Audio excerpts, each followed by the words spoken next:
Wasting time. Wasting time.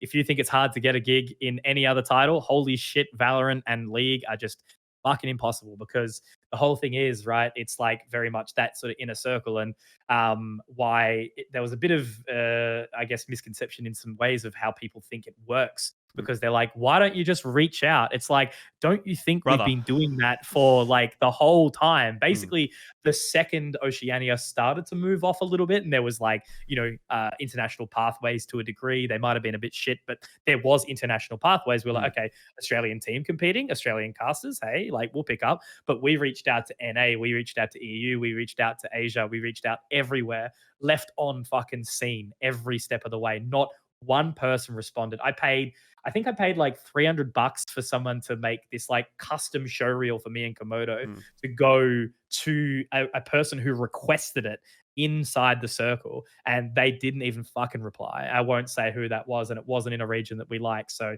whatever. But it was just nasty. Like you couldn't get a gig at all. So the way it ended up coming through was a little bit convoluted. What it was meant to originally be was a caster swap. So Mm. a Oceania representative was going to go to wider APAC or Greater Asia, basically, and then we were meant to get some Asian casters into Australia. So it was meant to be like a role swap, to kind of do like a little internship, I guess you Mm. could say, to test out the other region. As far as I'm aware, I don't know the details of it so much, but Asia went no too hard. We don't want to do that because we don't know the Oceanic teams. And I The said, well, that's a bit casters. counterintuitive. Casters, yeah, Yeah, that's casters. what I heard. So Mm, let me clarify here as well and put a mm. bit more context. At least from what I heard, Yeah, sure. some of those casters said they didn't want to do it, and therefore that kind of killed the swap. Correct. But what the issue with that was, because they didn't know the Aussie teams.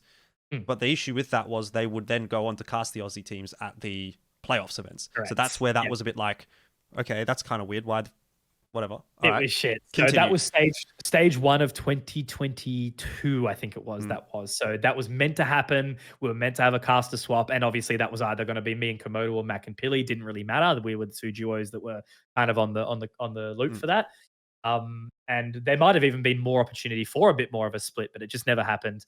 But then some certain LPL staff, which bat for us hard in the background, managed to get us a opportunity through Mineski, I think it was, to get on that APAC VCT stage 2. So me and Komodo got that, which like total chance. Like I feel a bit shit because it is, when you're fighting against your own mates for a role, it is really rough. But that's just the bloodbath that is trying to get these casting gigs when there's not many Mm. roles, right? So me and Komodo got approached.